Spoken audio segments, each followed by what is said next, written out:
हरे कृष्णा। तो अभी जो उपदेश अमृत किताब देख रहे हैं, जैसे कि पहले श्लोक में भी हमने देखा था कि स्टार्टिंग में पहले श्लोक में नहीं, जो हमने इसका आमुख देखा था कि उपदेश अमृत क्या है। ये साधक को, जो साधक है, साधकों से लेके सिद्धों तक सबके लिए ऐसा महत्वपूर्ण उपदेशों का एक पुस्तिका है। और उसका ऐसा रचना किया गया है कि हे हमारे भक्तिमय जीवन के लिए, आध्यात्मिक जीवन के लिए हर स्तर पे हमें वो क्या है, मार्गदर्शन कर सकता है। इस तरह रूप गोस्वामी जी ने ये उपदेशामृत नामक पुस्तिका हमें दिया है। ये साधकों से लेकर सिद्धों तक सबके लिए बहुत महत्वपूर्ण है, इसलिए उनके भक्तिमय जीवन को आगे बढ़ाने के लिए, उसमें प्रगति करने के लिए। तो यहाँ पे हम देख सकते हैं, जो पहले जो तीन श्लोक है, जो भी अ, भक्त है, जो साधक है, जिनका श्रद्धा विकसित हुआ है, ऐसे साधकों के लिए ये जो तीन श्लोक यहाँ पे, जो पहले तीन श्लोक दिए गए, और उसमें वो जो तीन श्लोक उनका साधकों का, जो भक्तों का जो आंतरिक और जो बाह्य व्यवहार है, उसका वो निर्देशन करते हैं, वो दिखाते हैं कि साधक को ये जो क्या करना चाहिए, क्या नहीं करना चाहिए। उससे उनका जो आंतरिक व्यवहार, आंतरिक वृत्ति और बाह्य व्यवहार का हमें क्या संकेत मिलता है। तो अभी इसमें जो दूसरा, तीसरा और चौथा महत्वपूर्ण जो श्लोक है अभी साधक के लिए, तो वो ज्यादातर साधक के बाह्य वर्तन के लिए, बाह्य वर्तन उनका कैसा होना चाहिए उसके बारे में वो दिखाते हैं। तो ये साधक कौन सा है, लेकिन जैसे कि हमने जो भक्ति विनोद ठाकुर जी का हमने आमुख में देखा था, उन्होंने एक अलग प्रकार से वर्गीकरण किया था। तो ये जो पहले दूसरा, तीसरा, चौथा श्लोक किन के लिए, मध्यम अधिकारी के लिए।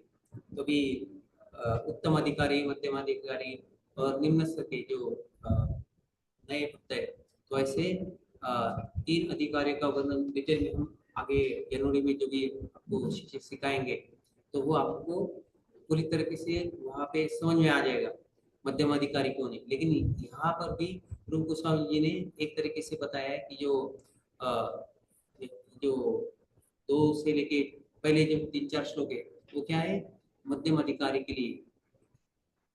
तो अभी हम आगे देखेंगे कि जो मध्यम अधिकारी का बाह्य वर्तन है, वो ये तीन श्लोक में तो दिया है, लेकिन ये दूसरे श्लोक में हम किस तरीके से वर्णित किया है प्रभुपाद जी ने उनके तात्पर्य के द्वारा, तो इसकी हम चर्चा करेंगे। अभी यहाँ पे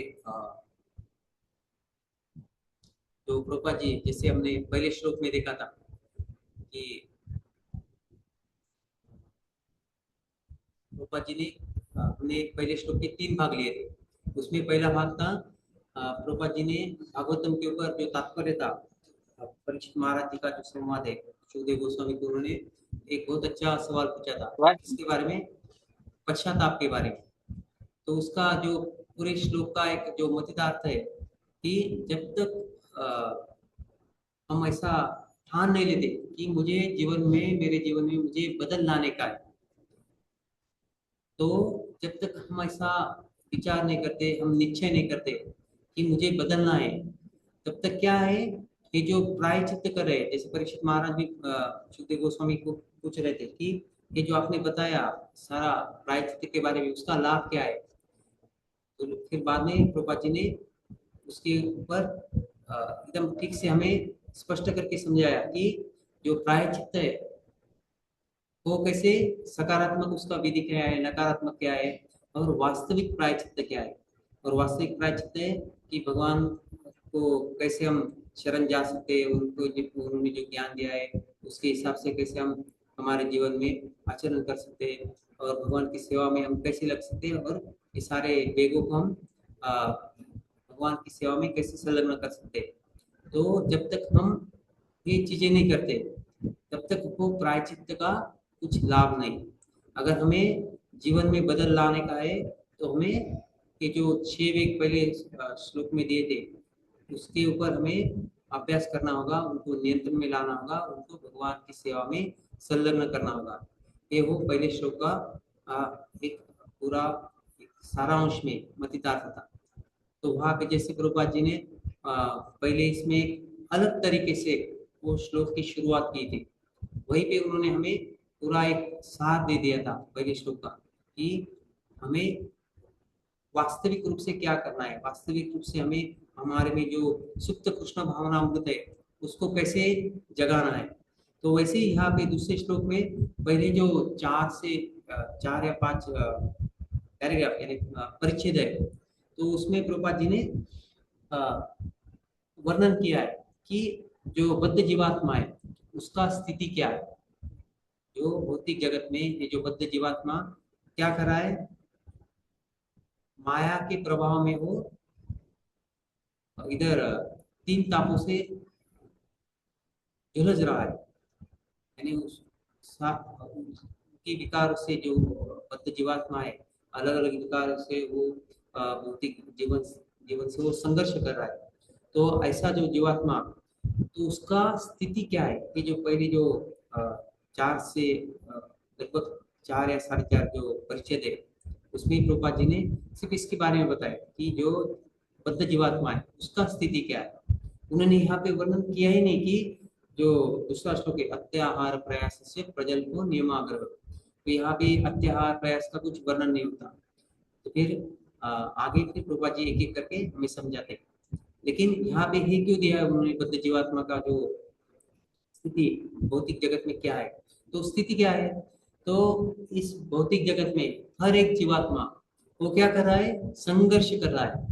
संघर्ष किस लिए कर रहा है, अपने अस्तित्व को टिकाए रखने के लिए, अपने अस्तित्व को बनाए रखने के लिए। तो ऐसा जो जीवात्मा अस्तित्व के लिए संघर्ष कर रहा है, तो ये संघर्ष कब तक चलता रहेगा, जब तक वो भक्तिमय कार्य नहीं करता, भक्तिमय कार्य के लिए अनुकूल ऐसे कर्म नहीं करता, तब तक उसका ये संघर्ष चलता रहेगा। जब वो भक्तिमय भक्ति के लिए अनुकूल भगवान की सेवा के कार्य जब शुरू करेगा, तब उसका क्या होगा कि जो सारा संघर्ष वो भौतिक जीवन में कर रहा है वो संघर्ष क्या हो जाएगा, समाप्त हो जाएगा। तो अभी ये जो भक्ति के लिए अनुकूल कार्य है वो कैसे होंगे, तो इसलिए ये दूसरे श्लोक में ये जो 6 प्रकार के अलग अलग कार्य दिए गए, तो इन कार्यों से हमने कैसे दूर रहना चाहिए। अगर इन कार्यों से जो भी अलग अलग चीजें दी गई इस दूसरे श्लोक में अत्याहार प्रयास भजन पर, तो इन 6 कार्यों से अगर हम दूर रहेंगे तो हम भक्ति में कार्य ठीक से कर सकते हैं। अगर हम इन 6 कार्यों में उलझे रहे तो क्या होगा, हमारा भक्ति विनष्ट हो जाएगा। भक्ति विनश्यति लास्ट में दिया है श्लोक में। तो अभी आपको अनुकूल भक्ति करना है तो उसके लिए क्या करना पड़ेगा, तो यहाँ पे प्रभुपाद जी और डिटेल में आगे 3-4 ऐसे वो पूरे 4-5 परिच्छेद में हमें समझाते हैं कि अगर व्यक्ति को इस जो स्थिति है उसका संघर्षमय स्थिति उसको समाप्त करना है, और उसको समाप्त करने के लिए अनुकूल ऐसा भक्तिमय कार्य करना है, और उसको ये प्रकृति के जो भौतिक प्रकृति के ऊपर भौतिक स्थिति के ऊपर उसको उठना है, तो उसको क्या करना चाहिए, इस भक्तिमय अनुकूल कार्य के लिए जो अलग अलग अभी हम आगे चर्चा करने वाले जो 6 कार्य है जो भक्ति के लिए प्रतिकूल है उससे दूर रहना है। जैसे हम देख सकते हैं कि जैसे कोई एक व्यक्ति समुद्र में डूब रहा है और वो खुद को बचाने के लिए क्या कर रहा है, बहुत प्रयास कर रहा है, कष्ट कर रहा है, उसको कुछ दिख नहीं रहा है कि कोई उसको बचाएगा, वो खुद को बाहर निकालने का प्रयास कर रहा है। लेकिन क्या होता है, उसी समय एक छोटा नाव उधर आके उसको बचाता है। तो जैसे ही वो नाव के ऊपर आ जाता है तो क्या हो जाता है, उसका जो संघर्ष है खुद को बचाने का, उस सागर में वो बड़े सागर में वो गोता लगा रहा था, और उधर वो अलग अलग मगरमच्छ अलग अलग प्राणियों से बचने के लिए संघर्ष कर रहा था। तो जैसे ही वो नाव पे आ जाता है उसका क्या सारा संघर्ष बंद हो जाता है। लेकिन वहां तक संघर्ष समाप्त हो जाता है क्या, तो तो संघर्ष समाप्त हो गया, लेकिन फिर भी वो क्या है, सागर में ही है। तो वैसे ही हम क्या है अभी, इस भव सागर में फंसे हुए हैं। ये भव सागर कौन सा, जो माया का भव सागर है, इसमें हम ये बद्ध जीवात्मा हम आए हुए हैं, और इस जीवन मृत्यु के चक्कर में हम फंसे हुए हैं। लेकिन यहाँ पे हमारे लिए कृपा जी ने क्या किया है, एक इस्कॉन का नाव हमें बचाने के लिए भेजा है। अगर इस भक्ति रूपी नाव में अगर हम अ, आएंगे, और उसके उसके ऊपर सवार होके अगर हम हमारा भक्तिमय कार्य करते रहेंगे, तो क्या होगा, इस भौतिक जगत का जो संघर्ष है, वो संघर्ष हमारा खत्म हो जाएगा, और वो नाव ही हमें इस भव सागर से पार करा देगा। जैसे हम देखते हैं, जो बद्ध जीवात्मा इस भव सागर में फंसा हुआ है, जैसे कि अ, कोई सागर में डूबता है, वो तो नाव उसको बचा लेगा, लेकिन वहां पे क्या है, सागर में सारा कौन सा पानी रहता है, खारा पानी होता है। तो सब जगह उसको पानी दिख रहा है, लेकिन क्या है, एक बूंद भी उसको पीने का पानी नहीं मिलता। वैसे ये जो भव सागर में बद्ध जीवात्मा है, उसको सब जगह क्या है, यहाँ पे इंद्रिय तृप्ति के लिए सारे साधन है, सारे विषय है। तो पूरा इंद्रिय तृप्ति से भरा हुआ ये जो जगत है, इसको और भी प्रपंच क्या बोलते हैं, मैथुन आगार। आगार है नहीं, जो डेपो कहते हैं ना, बस डेपो, बस आगार कहते हैं, जहाँ पे बसेस लगती है, लोकल बसेस जो भी आगार कहते हैं उसको, तो बस का अड्डा है ऐसा। वैसे ही विषयों का आगार है, मैथुन का आगार है, ये जो भौतिक जीवन, ये जो भौतिक जगत बनाया है भगवान ने। तो इस भौतिक जगत में हमें इंद्रिय तृप्ति के लिए पूरा ऐसा खुला आसमान, यानी सारे भौतिक विषय यहाँ पे हमें इंद्रिय तृप्ति के लिए उपलब्ध है।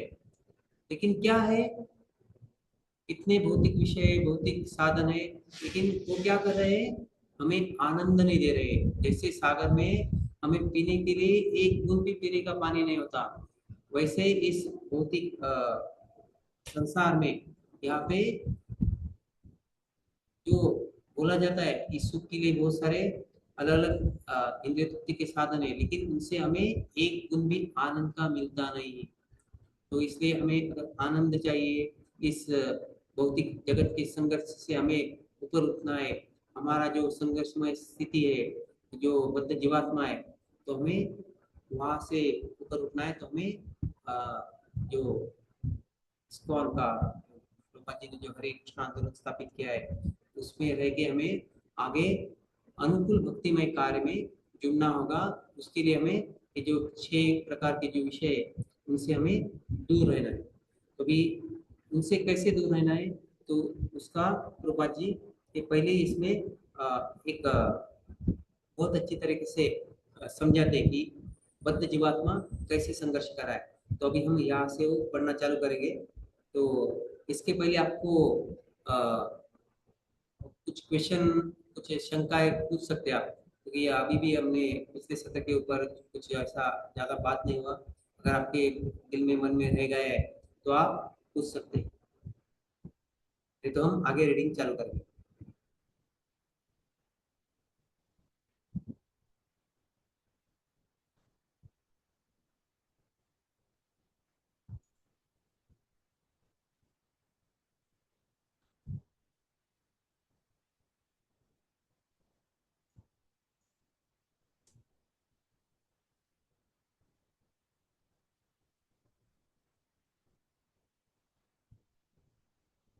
हरे कृष्णा। किसी का कोई प्रश्न है अभी?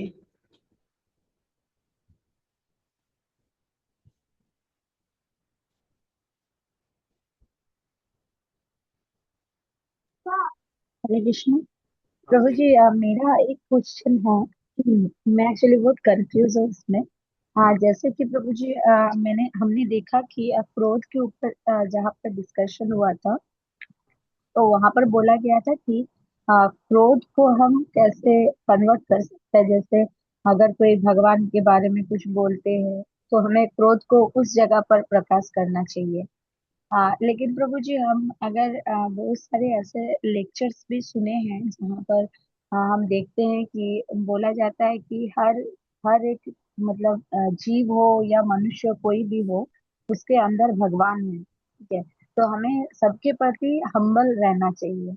तो डिवोटी के बीच अगर कुछ ऐसा हो भी जाता है, या non devotee, suppose non devotee ऐसा बहुत बार बोल देते हैं क्या रखा है, अभी से क्यों हरे कृष्ण करना है, ये करना है, या जो भी हो ऐसा वट एवर।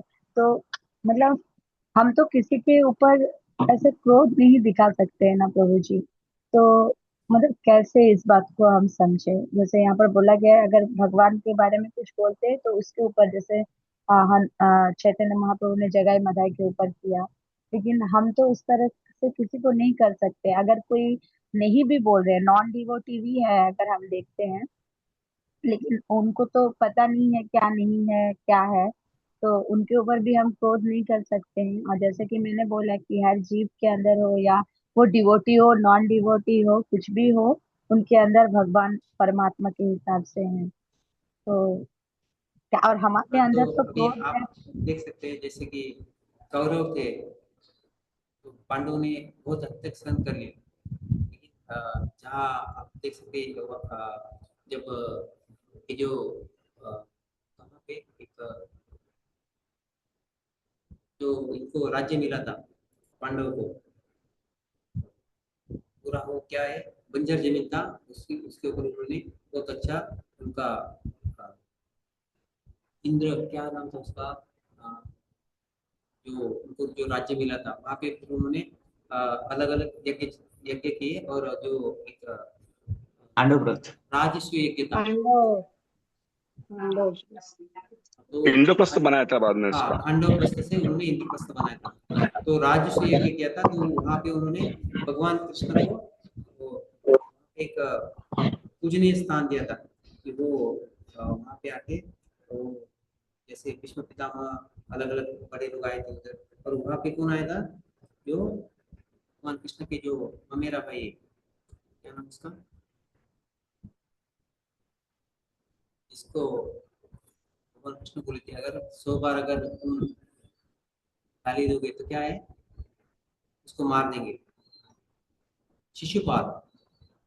तो अभी देखो यहाँ पे हम वो कथा देख सकते हैं, उसमें कैसे जब शिशुपाल जैसे ही गाली देना चालू किया तो क्या किया, भीम आगे आया, क्योंकि वो भगवान के लिए गाली दे रहा था। वैसे तो वो उनका केस था, वो उधर वो कार्यक्रम में आया था। अब केस के ऊपर तो ऐसा कुछ करना नहीं चाहिए ना, लेकिन जब भगवान के बारे में, भक्तों के बारे में कोई ऐसा अनाप शनाप बोलता है, गलत बोलता है, तो हमने उसको प्रतिकार करना चाहिए।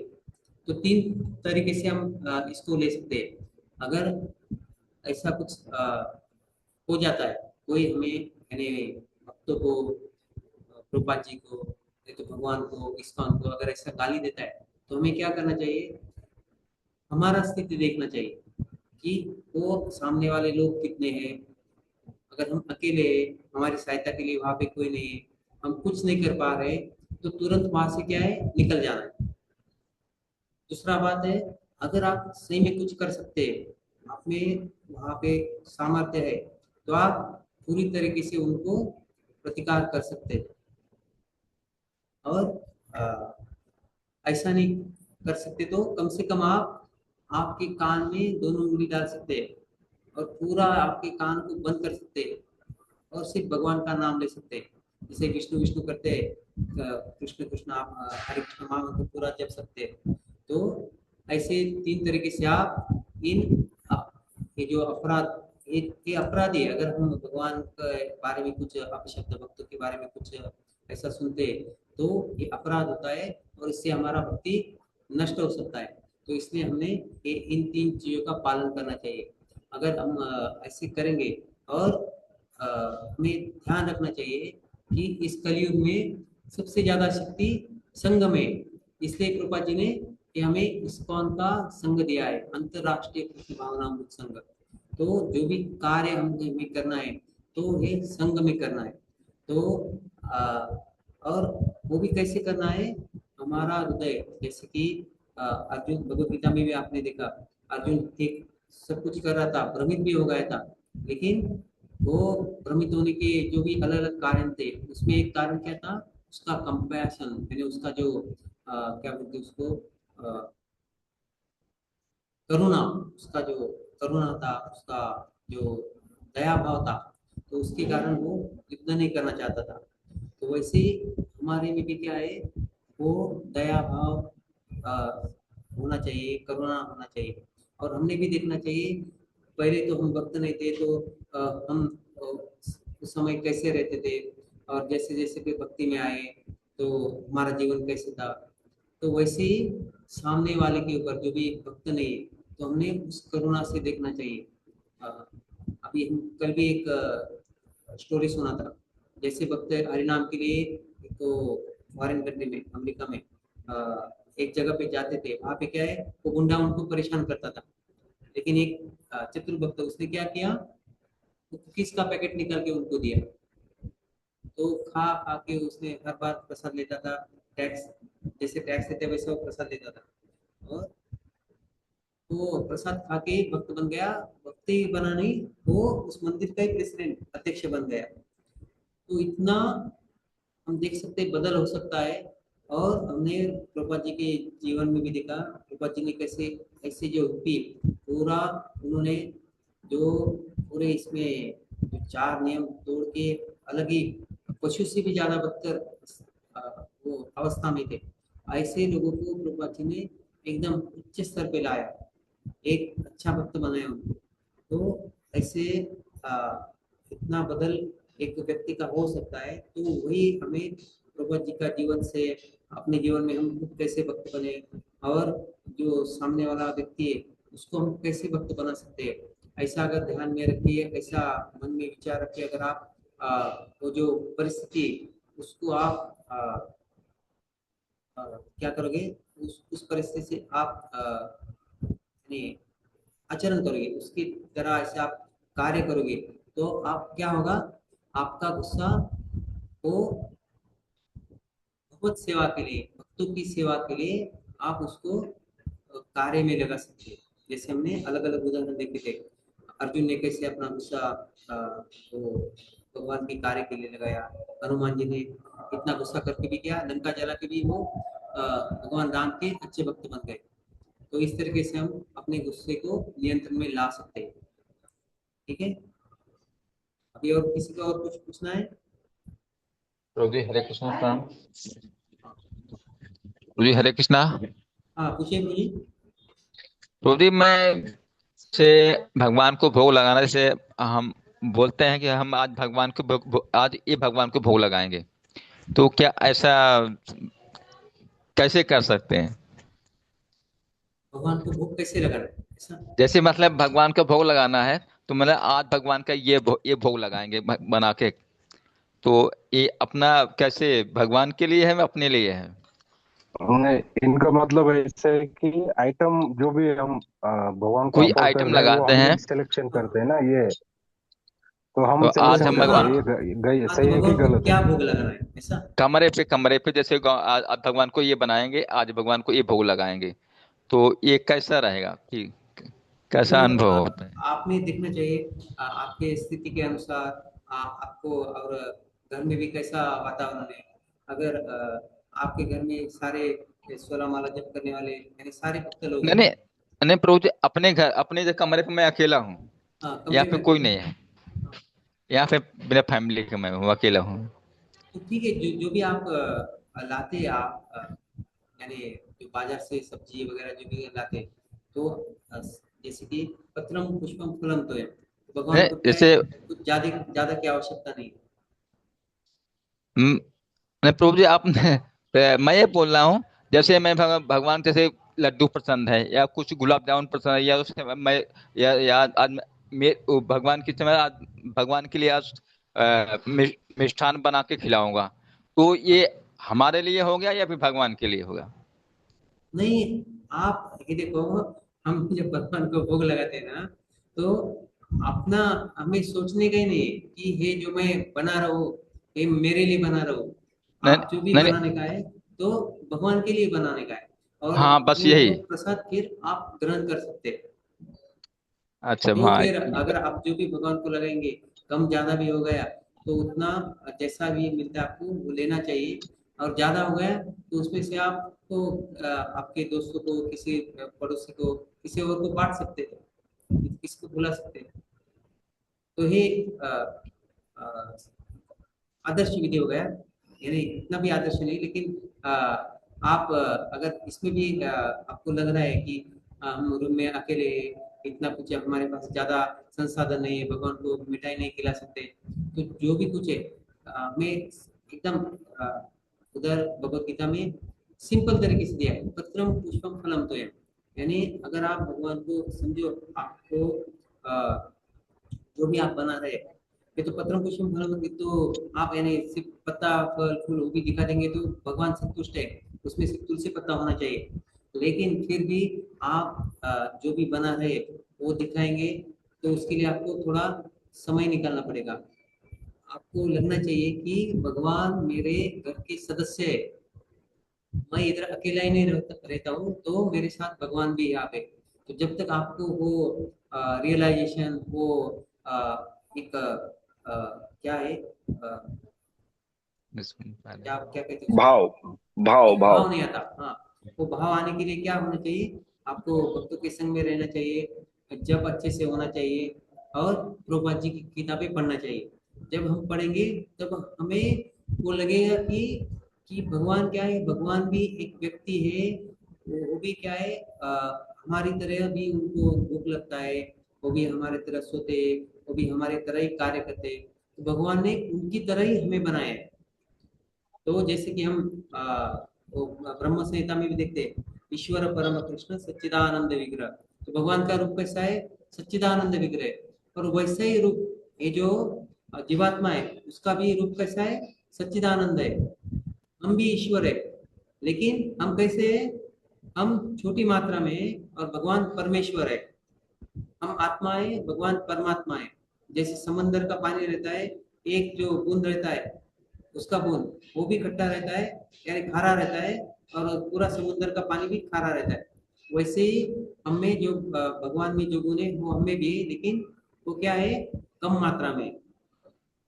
तो वैसे जब आपको ये सारा जब आप अध्ययन करोगे, तो वैसे वैसे जैसे आपका भाव बढ़ते जाएगा, तो आपको समझ में आएगा कि भगवान हमारे घर के सदस्य है। जैसे वो परमात्मा रूप में हमारे शरीर के अंदर है, वैसे ही वो बाहर भी है। तो उस तरीके से फिर आपके पास में अगर भगवान का आप डेटी पूजा कर रहे हैं, नहीं तो आपके पास फोटो भी है भगवान का। जैसे कि हम यात्रा में जाते हैं तो वहां पे तो हमारे पास कुछ विग्रह वगैरह नहीं रहते, तो जो भी अल्टर का जो फोटो रहता है अलग अलग मंदिर का, तो आप वो साथ में कैरी कर सकते हैं, नहीं तो घर में आप बड़ा फोटो बना सकते हो वैसा अल्टर का, और उसको आप भोग लगा सकते हैं। उसमें सारा प्रभुपाद जी, गुरु परंपरा, गौर निताय, राधा नाथ चंद्र, ऐसे पूरा फोटो आता है, तो उसको आप अच्छी तरह से भोग लगा सकते हैं। और कुछ पूछना है ब्रो आपको? नहीं तो बस ये भी पूछना था, यही जैसे मैं अब जैसे आज मेरा भगवान के लिए आज इच्छा है कि मैं भगवान के आज मैं एक फल लेके आऊं, या फिर भगवान का कुछ ऐसा है, कोई पकवान या कोई पूड़ी या कोई कुछ कुछ भी हम आज भगवान के लिए एक पूड़ी बना भगवान के लिए बनाऊंगा, फिर भगवान को भोग लगाऊंगा। ये मतलब कैसा फील, मतलब हमारे लिए होगा या फिर भगवान के लिए होगा?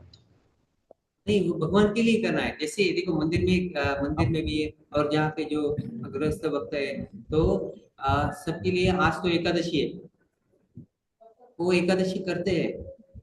मंदिर में भी सब जन एकादशी करते हैं, लेकिन भगवान को भोग क्या लगता है, भगवान के लिए सब अलग अलग प्रकार के व्यंजन लगते हैं, जो एकादशी के नहीं होते। पूरी लगता है, सब्जी होता है, चपाती रहता है, अलग अलग पराठा वगैरह, जो भगवान के यहाँ पे 7 भोग लगाए जाते हैं, वो सारे भोग उनको दिखाए जाते हैं। और वो प्रसाद फिर बाद में दूसरे दिन, नहीं तो उसी दिन जो बाहर के लोग हैं उनको, जो एकादशी नहीं करके करते हैं, जो एम्प्लॉय लोग हैं, अलग अलग लोगों को वो बांटा जाता है। तो किनके लिए बनता है, भगवान के लिए बनता है।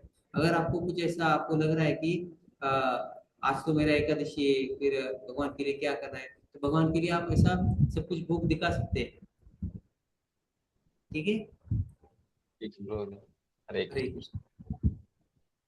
हाँ माता जी पूछिए।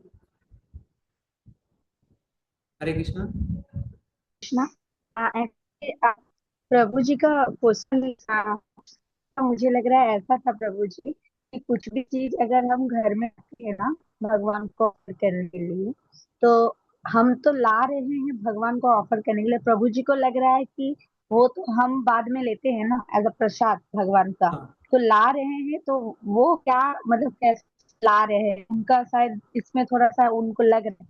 तो कभी कभी क्या होता है ना प्रभु जी, बच्चे लोगों को एज अ गृहस्थ के घर में हम देखते हैं, बच्चे लोगों के भी बहुत सारे चीज पसंद होते हैं, ठीक है, बहुत सारे फ्रूट्स पसंद होते हैं, कुछ उनको स्पेशल रहता है उनका कि ये रहता है पसंद, तो हम क्या करते हैं, उनको घर में लाते हैं भगवान को ऑफर करने के लिए, देन उसको हम प्रसाद हिसाब से लाते हैं। तो हाँ, मुझे तो लग रहा है प्रभु जी प्रभु जी बोले, का यही था कि अगर हम कुछ ला रहे हैं, लेकिन आप देखो जैसे हाँ भगवान आप के लिए बोल रहे अगर थे कुछ कि घर ला में रहे बच्चे हैं, हैं, लेकिन प्रभु जी का समस्या अलग है, वो अकेले रहते उधर में। माता जी, मैं मेरा एक वो था हाँ लेकिन थिंकिंग प्रभु है। जी तो बोले हैं जैसे अगर, जैसे जैसे मैं आज मेरी इच्छा है भगवान के लिए, मैं आज भगवान का ये ले जाऊंगा, ये बनाऊंगा, ये भगवान को भोग लगाऊंगा, तो ये मैं ये बोल रहा हूँ कि जी वो मेरे लिए हाँ होगा, ये हाँ हाँ भगवान हाँ के लिए। भोग तो भगवान के लिए होगा, भगवान और के लिए भगवान होगा का जो प्रभु जी तो भोग भगवान के लगाने लिए। के बाद प्रसाद आपके लिए होगा। बस यही मैं पूछना चाह रहा था। संजय गुरु पूछ सकते हैं आप? हाँ, हरे कृष्णा प्रभु जी, नंदन प्रणाम। अ, धन्यवाद। किसी कारण से अगर हम बाहर कुछ प्रसाद लेते हैं जो प्रसाद ऑफर नहीं किया होता है, पूछने की माइंड ऑफरिंग कर दो, तो इसके बारे में बताएंगे? माइंड ऑफरिंग या ऊपर आवाज से नहीं आ प्रभु रहा है। जी कुछ दिखा आपका बात के जो क्लियर नहीं आ रही है प्रभु जी। संजीव प्रभु आपका बात क्लियर नहीं आ हेलो रहा है। हेलो। प्रभु जी आप वीडियो ऑफ करके क्वेश्चन माता कीजिए, जी, वीडियो को ऑफ। ठीक है, प्रभु आपका जी प्रश्न वीडियो को समझ में ऑफ आ गया कीजिए। है। प्रभु जी आपका उत्तर मैं देना चाहता हूँ। ये देखिए, अभी जब हम बाहर भी खाते हैं ना, अ, यहाँ पे अभी आज की भी दूसरे श्लोक में हम देखने वाले हैं कि हमें ये शरीर और आत्मा को बनाए रखने का है साथ में। अगर हम शरीर की आवश्यकता नहीं पूरी करेंगे तो ये शरीर रहेगा नहीं। अगर शरीर ही नहीं रहेगा तो हम आत्मा के लिए कुछ नहीं कर सकते। तो आत्मा और शरीर को साथ में रखने के लिए हमें उस शरीर की जो भी आवश्यकता है उनको पूरी करना है। अगर समझो आपको कुछ ऐसा कुछ अ, आ गया समस्या, जैसे कि अभी अ, ये युद्ध चल रहा है, मंदिर में भी गैस का समस्या आ गया था, लेकिन मंदिर में अभी इतना समस्या आया नहीं, लेकिन भक्तों की कृपा से, भगवान की कृपा से समस्या हल हो गए। लेकिन आगे आगे और भी ऐसा युद्ध बढ़ता है, कुछ होता है, तो महत्वपूर्ण क्या है, अगर बहुत ही ऐसा विपदा आ जाती है, बहुत समस्या है, कुछ खाने को ही नहीं मिल रहा है, तो आप बाहर खा सकते हैं। इसलिए वो शरीर की जो मिनिमम रिक्वायरमेंट है, कम से कम जो जरूरत है, कम से कम आपने उसको कुछ तो खाना देना चाहिए जिंदा रहने के लिए। तो आप उस हालात में आप बाहर खा सकते हैं, लेकिन वो भी कैसे खा सकते हैं? भगवान का स्मरण करके, 3 बार हरे कृष्ण मंत्र का जप करके, मन ही मन में भगवान को आप वो क्या कर सकते हैं, ऑफर कर सकते हैं, वो भगवान को भोग दिखा सकते हैं। जो भी आपके प्लेट में आए हैं वो भगवान को भोग दिखा सकते हैं, और फिर आप वो प्रसाद समझ के उसको ग्रहण कर सकते हैं। ये एक बात हुई। लेकिन अगर ऐसा समस्या नहीं है और आपके पास सारे संसाधन है, आप सब कुछ कर सकते हैं, लेकिन समय का अभाव है, तो समय के हिसाब से आपको क्या करना है, जो भी आप भोग दिखा रहे हैं, तो वो अ, आप कम समय में उसको दिखा सकते हैं। ऐसा नहीं कि आपको एकदम पूरा उसको सेटअप करना है, लगाना है। जो भी आप प्लेट में बनाएंगे भगवान को तुरंत दिखा के ऑफर करके आप आपके समय के हिसाब से जल्दी कर सकते हैं। लेकिन हमारा महत्वपूर्ण ये रहना चाहिए कि दिमाग में, अपने दिल में, मन में, कि भगवान हमारे घर के ही सदस्य है। जैसे घर में बच्चों की माता पिताजी देखभाल करते हैं, वैसे अपने भगवान को सदस्य समझ के उनके लिए कार्य करना चाहिए, उनके लिए उनका सेवा करना चाहिए। अगर ऐसा भाव रहेगा तो वो जो भी आपको लग रहा है, तो क्या होता है, हम समझते हैं कि भगवान है, तो उसकी वजह से क्या होता है कि हाँ ठीक है कर लेंगे, भगवान तो ऐसे भी खा लेंगे, भगवान तो सब जगह क्या है, भगवान का अस्तित्व है। लेकिन ये सारी चीजें हम जो भी कुछ कर रहे हैं, वो तो भगवान तो है सब जगह, भगवान ने हमें बनाया भी है, भगवान ही सब करता रहता है, तो हमें करने की क्या जरूरत है। जैसे गंगा का पानी हम क्या करते हैं, गंगा को ही देते हैं, तो वो तो गंगा का ही पानी रहता है। लेकिन हम अपनी ओर से हमारा हमारे शुद्धिकरण के लिए, वो गंगा जी के प्रसन्नता के लिए, वैसे ही हम जो भोग दिखाते हैं, वो भगवान की प्रसन्नता के लिए और अपने शुद्धिकरण के लिए। हम क्या है अभी साधक स्तर पे, और जो कृपा जी भी बड़े बड़े आचार्य हैं, वो क्या है अभी जो अलग अलग 6 गोस्वामी थे, उनको तो वो भगवान के अलग अलग जो स्तर है, उन्होंने फिर से उनका रिनोवेशन किया, पुनर्जीवित किया उनको, और स्वयं भगवान उनके सपने में आए, उनको दिखाया उन्होंने कि इस जगह पे मैं क्या है, इस टीले के नीचे अलग अलग गड्ढे में, वहां पे भगवान वो जब मुगलों का आक्रमण हुआ था, तो उस समय वो भक्तों ने उनको क्या है उस जगह पे छिपा दिया था। तो बाद में वो ऐसे भक्तों के, गोस्वामियों के सपने में आके उनको उन्होंने अ, वो मार्ग दिखाया कि कहाँ पे हमें रखा गया है, इधर गर्मी में हम क्या है गर्मी सहन नहीं हो रहा है, तो आप यहाँ से हमें निकालो। तो ऐसे करके अलग अलग वहाँ पे भगवान के मंदिर स्थापित हुए। और उसमें एक अच्छा उदाहरण भी आता है, जो सनातन गोस्वामी, वो जब मदन मोहन जी का सेवा कर रहे थे, तो उसके पहले मदन मोहन जी एक दूसरे भक्त के यहाँ पे थे, उनको पूरा अच्छा भोग लगता था। लेकिन जैसे सनातन गोस्वामी उनके कुटीर में भगवान आ गए, तो वहां पे वो किसी को उनको जो वो खुद दाल बाटी करते थे, वो जो पानी में आटा मिला के वो ऐसा खिलाते थे, उसमें नमक भी नहीं रहता था। तो भगवान बोले कम से कम आप तो नमक तो मुझे नमक डाल के तो खिलाओ। तो वो क्या बोलते हैं, आज आप नमक मांग रहे हैं, कल आप मीठा मांगोगे। और मुझे भगवान ने, जो चैतन्य महाप्रभु ने बहुत सारे अलग अलग सेवा दिए, तो मैं ये कुछ बाकी सेवा नहीं कर पाऊंगा, तो मैं ये सेवा करूँ या आपका सेवा करूँ। तो इस तरीके से उनका वो संवाद होता है। तो वो तो एकदम उच्च स्तर के भक्त है, और वो भगवान की सेवा में थे। तो एक हमें ये समझना चाहिए कि यहाँ पे कि भगवान है, भगवान व्यक्ति है, भगवान हमारे एक घर के सदस्य है, और भगवान की वजह से हमारा अस्तित्व है। तो इस तरीके से हम वो भाव रखेंगे, उस तरीके से हम भगवान के लिए आभार आभार प्रकट करना चाहेंगे और अपना शुद्धिकरण करने का प्रयास करेंगे, तो क्या होगा, हमें ये जो भी लग रहा है कि हम ये प्रसाद भोग कैसा दिखाना है, प्रसाद कैसे ग्रहण करना है, ऐसा समस्या आ सकता है, ये समस्या धीरे धीरे खत्म हो जाएगा। जैसे कि आप देखेंगे कि जो भी मंदिर में नए लोग आते हैं, तो उनको भी बहुत सारा चिंता रहता है कि ये लोग बिना प्याज लहसुन के कैसे प्रसाद ग्रहण करते हैं, चाय कॉफी कैसे बंद कर दिया है उन्होंने। लेकिन जैसे जैसे वो भक्तों के संग में आते हैं, तो धीरे धीरे उनका ये सारा कुछ छूट जाता है। और फिर जब वो पीछे देखते हैं उनका भक्त लोग पहले का जीवन और अभी का जीवन, तो उनको भी क्या लगता है, बहुत ऐसा आश्चर्य लगता है, जादू लगता है। ये सब जादू क्यों हो रहा है, ये सब हमारे ऊपर कृपा जी का कृपा है। तो आप कृपा जी को स्मरण करेंगे और भक्तों के संग में रहोगे, तो आपको कुछ ऐसा इतना ज्यादा परेशानी नहीं होगा। ठीक है। थैंक यू प्रभु जी। हरे कृष्ण। हरे कृष्ण। तो आगे हम अपना श्लोक की दूसरे श्लोक की ओर बढ़ते हैं। आप मेरे पीछे दोहरा सकते हैं। अत्याहार प्रयासस्य हर प्रयासश्च प्रजल्पो नियमाग्रह प्रजल्पो नियमाग्रह जनसंगस्य लौल्यं च जनसंगस्य लौल्यं च षड्भिर्भक्तिर्विनश्यति। षड्भिर्भक्ति विनश्यति।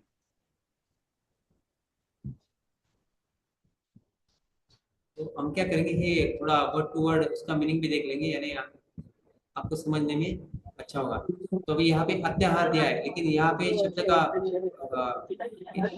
अत्याहार, अत्याहार यानी क्या, अति आहार।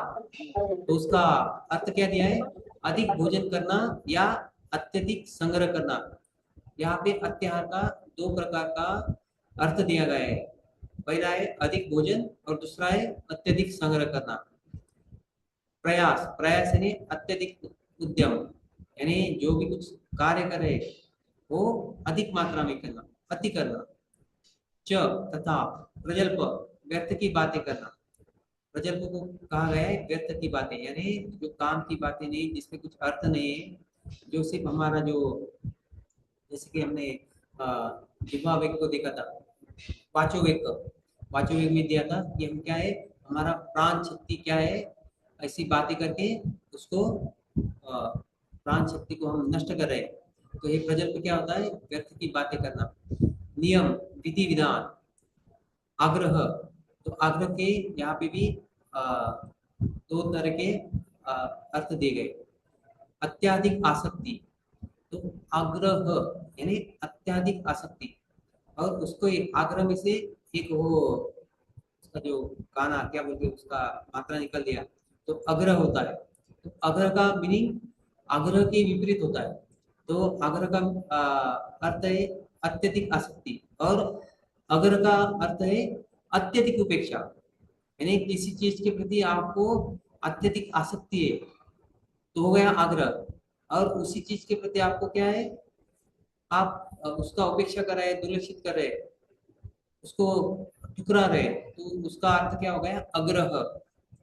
जनसंग, तो यहाँ पे जनसंग का एक नकारात्मक तरीके से अ, उसका अर्थ दिया है, जो सांसारिक प्रवृत्ति वाले व्यक्तियों की संगति, यानी सांसारिक प्रवृत्ति वाले व्यक्ति यानी जिनको संसार के जो तथाकथित सुख है उसमें उनको क्या है, आसक्ति है, लेकिन उनको भगवत भक्ति के बारे में कुछ ज्ञान नहीं, और कुछ पता है तो भी उनको उसमें रुचि नहीं।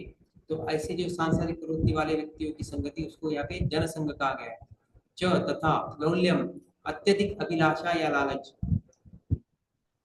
लौल्यम एक मूल्यम, तो भगवान कृष्ण के प्रति अगर हमें आसक्ति बढ़ाना है तो ऐसा बोला जाता है लौल्यम एक ही मूल्यम, एक मूल्यम, यानी लौल्यम ही होना चाहिए। लेकिन वहां पे जो लौल्यम दिया गया है और यहाँ पे जो बताया गया है, यहाँ पे नकारात्मक रूप से दिया गया है।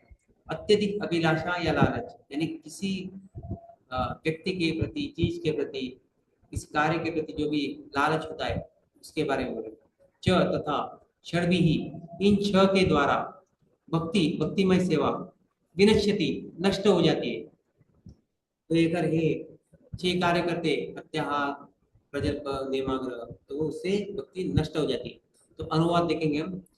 जब कोई निम्नलिखित छह क्रियाओं में अत्यधिक लिप्त हो जाता है, जो भी अभी आगे छह क्रियाएं दी गई है, तो उन क्रियाओं में कोई अधिक मात्रा में, बहुत ही अधिक मात्रा में, अत्यधिक लिप्त हो जाता है, उस कार्य में संलग्न हो जाता है, तो क्या होता है, उसकी भक्ति विनष्ट हो जाती है, नष्ट हो जाती है। जो भी उसने भक्तिमय कार्य किए है, सेवा किए, जो भी उसका भक्ति का पूंजी है, वो क्या है, नष्ट हो जाता है। तो पहला कार्य क्या दिया गया है, आवश्यकता से अधिक खाना या आवश्यकता से अधिक धन संग्रह करना। जो भी हमने अत्याहार का जो अर्थ देखा है उसका यहाँ पे स्पष्टीकरण दिया है प्रभुपाद जी ने, कि आवश्यकता से अधिक खाना, और दूसरा क्या बताए, आवश्यकता से अधिक धन संग्रह करना। दूसरा है उन सांसारिक वस्तुओं के लिए अत्यधिक उद्यम करना जिनको प्राप्त करना अत्यंत कठिन है। तीसरा है सांसारिक विषयों के बारे में अनावश्यक बातें करना। चौथा है शास्त्रीय विधि विधानों का आध्यात्मिक उन्नति के लिए नहीं अभी तो केवल नाम के लिए अभ्यास करना। अभी आग्रह का जो हमने अर्थ देखा था, तो उसमें ये जो आग्रह का स्पष्टीकरण प्रभुपाद जी देते, शास्त्रीय विधि विधानों का आध्यात्मिक उन्नति के लिए नहीं अभी तो केवल नाम के लिए अभ्यास करना, यानी सिर्फ नाम के लिए हम उसका पालन कर रहे हैं, ऐसा शास्त्रों में दिया गया है उसे दूसरे नहीं, लेकिन सिर्फ हम कुछ तो भक्ति कर रहे हैं वो दिखाने के लिए। अभी इसके ऊपर हम और आगे चर्चा करेंगे। तो यहाँ पे वो पालन कैसे करें, नाम के लिए करें, और उसका एक दूसरा अर्थ यहाँ पे दिया गया है, जो शास्त्र के विधि विधान है उसको क्या करना, उसको त्यागना, उसका त्याग कर स्वतंत्रता पूर्वक या मनमाना कार्य करना, यानी जो भी शास्त्र के विधि विधान है उनके अस्तित्व को ठुकराना, उसको नहीं मानना और अपने खुद के हिसाब से अपनी खुद की मनमानी करना, अपने जो स्वराट विचार है, जो हम खुद को स्वतंत्र मानते हैं, भगवान से अलग मानते हैं, हमें अज्ञान के स्तर पे हम ये जो वेदों को, जो भगवान ने जो भी शास्त्र दिए उनको ठुकराते और अपना मनमाना कार्य करते, उसको क्या कहते हैं? अग्रह कहते हैं। नियम अग्रह, और पहला है नियम आग्रह। पांचवा कार्य है ऐसे सांसारिक प्रवृत्ति वाले व्यक्तियों की संगति करना जो कृष्ण भावनामृत में रुचि नहीं रखते। तो यहाँ पे जैसे कि तीसरे इसमें दिया था,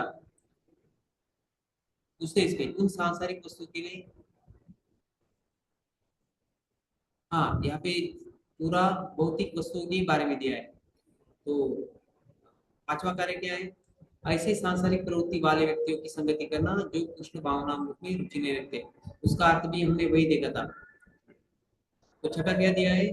सांसारिक उपलब्धियों के लिए लालयित रहना। जो भी सांसारिक उपलब्धियां है, जो भी हमें नाम रूप यश, हमारे लिए जो हमारा गुणगान करेगा, हमारे भौतिक कार्य की सराहना करेगा, जो भी स्वार्थ के आधारित है, ऐसे सांसारिक उपलब्धियों के लिए हम लालयित रहना, उनकी अपेक्षा करना, नहीं तो उसके लिए प्रयास करना। तो भी आप तात्पर्य पढ़ सकते हैं। मनुष्य जीवन सादा जीवन तथा उच्च विचार के लिए है। चूंकि सारे बद्ध जीव भगवान की तीसरी शक्ति के वश में है, अतः यह भौतिक संसार इस तरह बनाया गया है कि जीव को कार्य करने के लिए बाध्य होना पड़े। भगवान की तीन मूल शक्तियां, पहली अंतरंगा, दूसरी तटस्था, तीसरी बहिरंगा।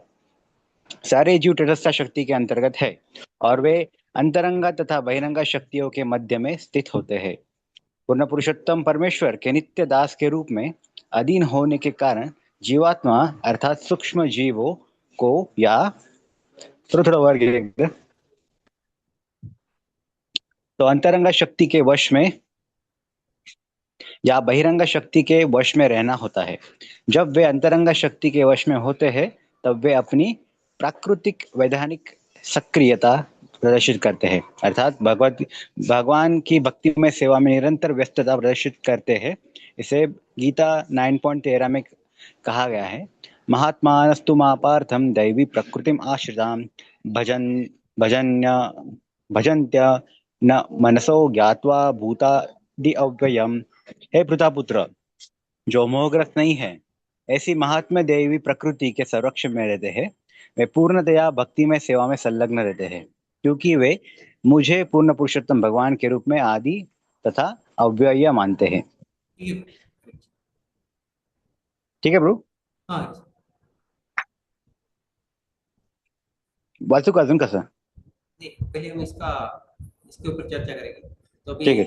जैसे कि हमने पहले बताया, रूपा जी थोड़ा अलग तरीके से यहाँ पे हमें ये जो 6 कार्यों से हमने कैसे दूर रहना चाहिए, इसके पहले हमें कुछ एक प्रस्तावना, एक पार्श्वभूमि दिया है। तो अभी पहले इसमें देख सकते हैं हम कैसे ये जो भगवान की जो शक्ति है, विष्णु शक्ति पराप्रोक्ता, जो विष्णु शक्ति पराप्रोक्ता, जो भगवान की जो 3 शक्तियां है, भगवान विष्णु की शक्ति है, तो उसमें पराप्रोक्ता यानी पहली शक्ति पराशक्ति, क्षेत्र क्षेत्रज्ञाख्यात तथा परा, क्षेत्रज्ञाख्यात तथा पर। तो अभी ये जो क्षेत्रज्ञाख्यात यानी तटस्थ, तो दूसरी शक्ति कौन सी? तटस्थ शक्ति है। और जो तीसरा शक्ति है अविद्या कर्म संज्ञया तृतीया शक्ति,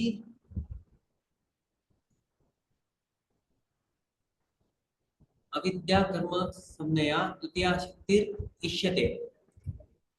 तो ये जो तीसरा शक्ति है वो कौन सा है? अपराशक्ति। तो अभी यहाँ पे जो पहला शक्ति तो पराशक्ति हो गया, दूसरा तटस्थ शक्ति है, और तीसरा शक्ति के बारे में अविद्या कर्म संज्ञा, यानी ये जो तीसरा शक्ति है उसको अविद्या बोला गया है। तो क्योंकि वो अविद्या से फलित होती है, ये जो शक्ति है, तीसरी शक्ति जो अपरा शक्ति है वो अविद्या से फलित होती है। और ये जो बद्ध जीव है उनको कर्म करने के लिए वो क्या है, इस भौतिक संसार में बाधित कर देती है। उससे जीवात्मा क्या वो उस बद्धता से, कर्म करने से वो छूट नहीं सकता। तो ये जो अपरा शक्ति है जो अविद्या से फलित हुई है, तो ये जो जीवात्माओं को इस भौतिक जगत में उलझा के रखती है, कर्म करवा लेती है, कर्म करने के लिए बाध्य करती है, और उस कर्म से, इस भौतिक जगत से, इस भौतिक संसार से ये जीवात्मा छूट नहीं सकता। जैसे कि हम देख सकते हैं कि इस भौतिक जगत में हमें आना क्यों पड़ा। तो जैसे इधर हम बहुत सारा पुणे के जो बड़े बड़े लोग हैं, धनवान लोग हैं, अभी वो क्या करते हैं, उनके जो बच्चे रहते हैं उनको वो बोर्डिंग स्कूल में डाल देते। तो उनको वो बोर्डिंग स्कूल में डालने की क्यों जरूरत पड़ती, क्योंकि वो उनके माता पिता का सुनते नहीं। तो वैसे ही हम बिगड़े हुए बच्चे, हमारे जो माता पिता है राधा कृष्ण, उनका हम सुन नहीं रहे थे, तो इसलिए भगवान ने हमारे लिए एक अलग जगत का निर्माण किया है, ये भौतिक जगत का। ठीक है, आप वहाँ पे क्या करो, वहाँ पे आप एंजॉय करो, वहाँ पे आप सेवा नहीं, क्या करो, इसको भौतिक जगत को क्या कहते हैं, और भोग का जगत, यानी हम यहाँ पे भोग भोगने के लिए आए। तो वैसे जैसे कि वो पेरेंट्स बच्चों को बोर्डिंग स्कूल में डाल देते हैं, तो फिर वो अपने माता पिता से दूर रह के वहाँ की जो क्या बोलते हैं क्लास टीचर है, उनके जो शिक्षक है, फिर वो उनके देख रेख में उनको पढ़ाई करना पड़ता है। अगर नहीं सुनते तो फिर उनको डंडे भी बैठते हैं। तो इस तरीके से हम माया जगत में आए और माया के डंडे खा रहे। तो इस तरीके से जो पहला जो परिच्छेद है उसमें प्रभुपाद जी इन तीन शक्तियों के बारे में विवरण करते हैं। तो सबसे पहले यहाँ पे तात्पर्य में दिया गया है कि जो मनुष्य जीवन है तो कैसा होना चाहिए, सादा जीवन होना चाहिए और उच्च विचार होने चाहिए, simple living and high thinking. तो लेकिन ये सादा जीवन किस लिए चाहिए, तो सादा जीवन जैसे हम गांव में देखते लोग जो रहते हैं उनको कुछ ज्यादा उनकी आवश्यकताएं नहीं रहती, कम आवश्यकता में उनका सारा गुजारा हो जाता है। ऐसा नहीं कि उनके पास कुछ यानी संसाधन नहीं है। उल्टा शहर में लोग क्या है सब्जी लेने के लिए उनको इतना बहुत सारा अच्छा सब्जी भी नहीं मिलता, दूध भी उनको कहाँ से आता है पता नहीं। लेकिन गांव में सब कुछ क्या है, सब कुछ उनको मिल रहा है, लेकिन फिर भी हो गया है जो भी कम आवश्यकताओं में वो संतुष्ट रहते हैं। तो ये सादा जो जीवन रहता है वो क्या है, प्रकृति के अनुसार रहता है। जैसे कि शहर में जो जीवन होता है वो प्रकृति के विरुद्ध रहता है, और आदमी हमेशा क्या है उसमें उलझा हुआ रहता है, वो संघर्ष करता रहता है। गांव में जीवन कैसा रहता है, एकदम सादा। उनको जो भी वो कष्ट भी कर रहे हैं लेकिन उनको समय भी मिल रहा है बहुत। लेकिन यहाँ पे हमें कैसा है, भगवान के लिए जो भी हमारा जो समय मिला है भगवान के लिए लगाना है। तो इसलिए भगवान के लिए हमें सादा जीवन जीना है। तो सादा जीवन क्या है, हमारा एक आधार बन जाता है। उस आधार पे हम क्या है, उच्च विचार के लिए आगे बढ़ सकते हैं, उच्च विचार हमारे बना सकते हैं।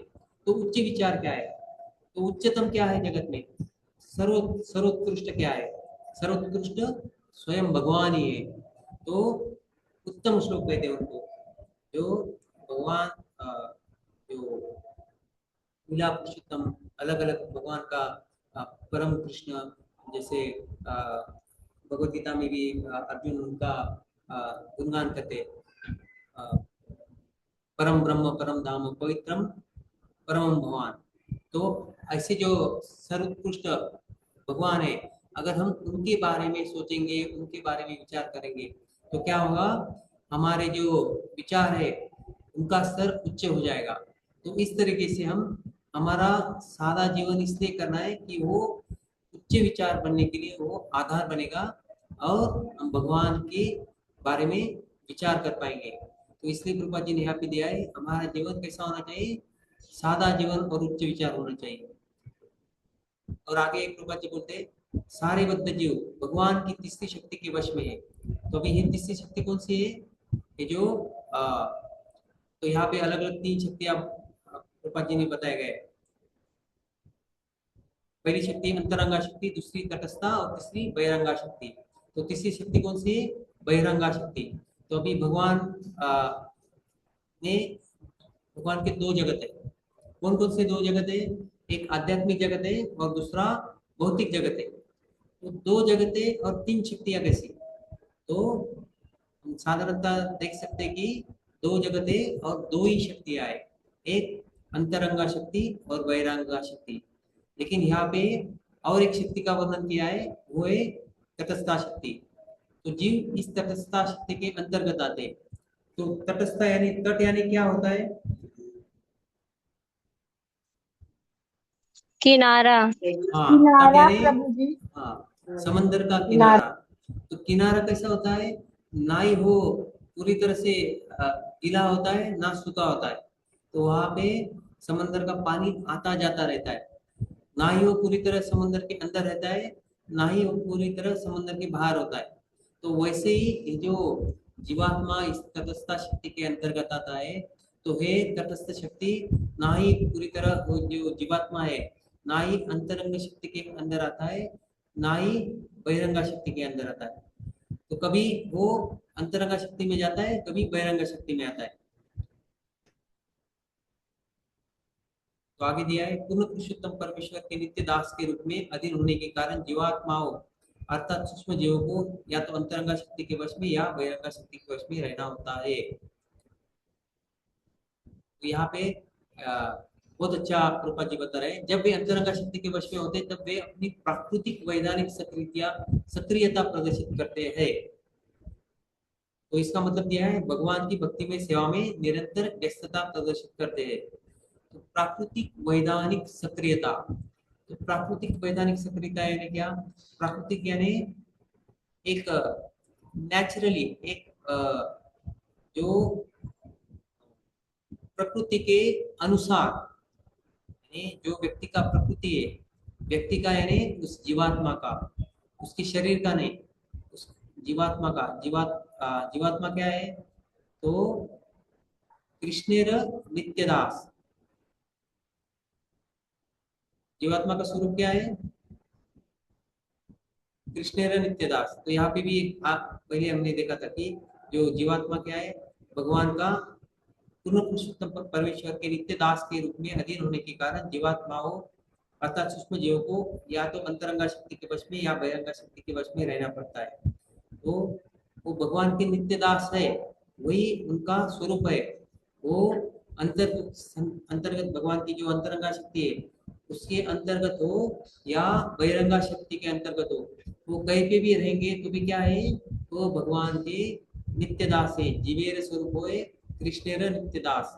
तो अभी यहाँ पे आगे दिया गया है, तो प्राकृतिक वैधानिक सक्रियता प्रदर्शित करते हैं। तो प्राकृतिक क्या हुआ, तो भगवान के वो नित्य दास है, उनकी प्रकृति है।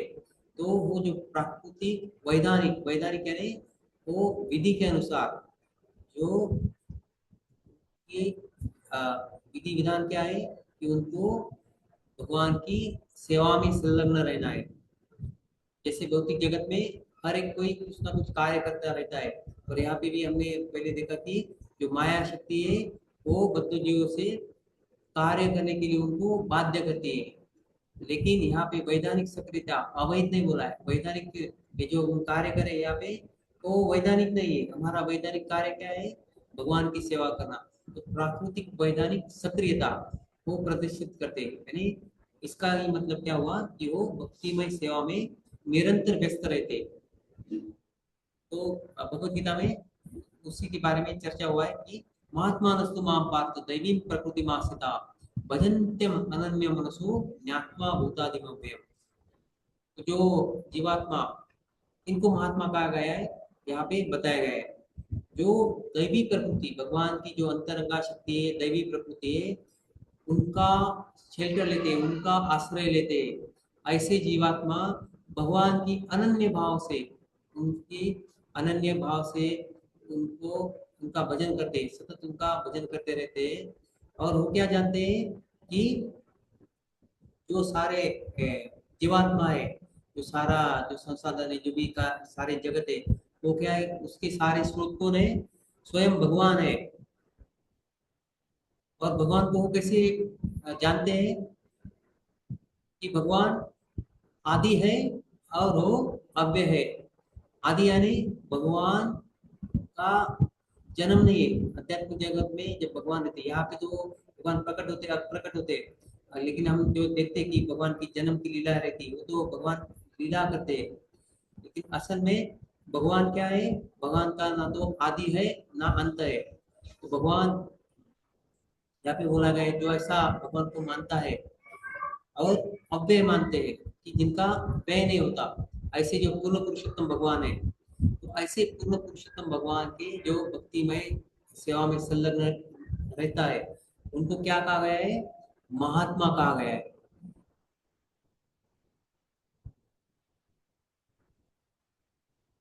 तो भी महात्मा जो दैवी प्रकृति में आश्रित है, तो वही महात्मा भगवान की सेवा में संलग्न हो सकता है। और उसको ही वो जानकारी होती है कि भगवान क्या है, आदि है और अव्यय है।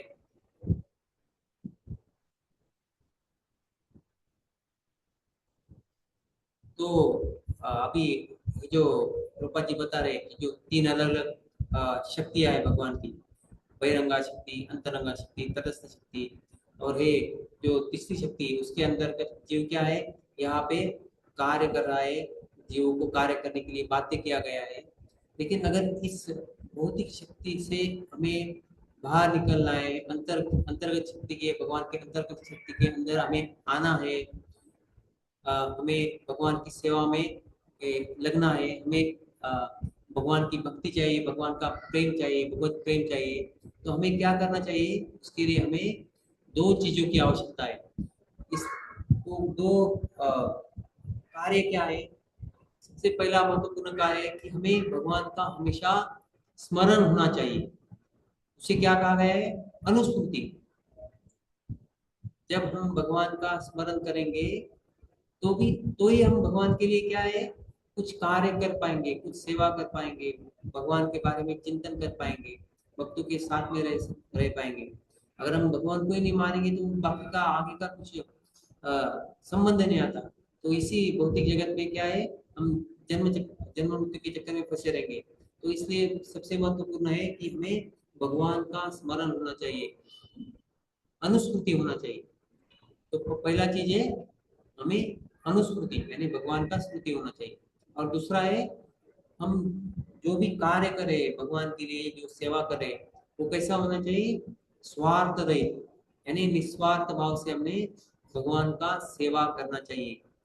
तो अभी ये जो भगवान का स्मृति होना चाहिए, स्वार्थ रहित भाव से हमने भगवान का सेवा करना चाहिए, कि दो कार्य करने के लिए बहुत जरूरी कि हमें ये जो हमने जो श्लोका में आज जो श्लोका देख रहे, प्रत्याहार प्रयासस्य प्रजल्पनीयम ग्रह, तो ये 6 कार्यों से हमें दूर रहना चाहिए। ये 6 कार्य क्या है, ये अनुस्मृति के लिए, भगवान की जो स्मृति हम स्मरण कर रहे हैं और भगवान के लिए जो निस्वार्थ भाव से हमें कार्य करना है, उसके लिए ये 6 कार्य क्या है, बाधक बन सकते हैं, हमें वो आगे जाने के लिए रोक सकते हैं, हमारी भक्ति वो नष्ट कर सकते हैं। तो आगे के कृपा जी, इसको हम कैसे कर सकते हैं और महात्मा कैसे बन सकते हैं, इसके बारे में और कृपा जी आगे बताते हैं। तो आप आगे पढ़ सकते हैं। महात्मा शब्द उनको सूचित करता है जो विशाल हृदय वाले हैं, न कि संकुचित हृदय वालों को। सदैव अपनी इंद्रियों की तृप्ति में लगे रहने वाले संकुचित हृदय वाले व्यक्ति कभी कभी अपने कार्यों का विस्तार इसलिए करते हैं कि वे राष्ट्रवाद, मानवतावाद या परोपकारवाद जैसे किसी वाद के माध्यम से अन्यों की भलाई कर सके। वे अन्यों की इंद्रिय तृप्ति के लिए अपनी खुद की इंद्रिय तृप्ति का परित्याग करते हैं, जैसे कि अपने परिवार, जाति या समाज के सदस्यों के लिए, और वह वह भी राष्ट्रीय या अंतर्राष्ट्रीय स्तर पर।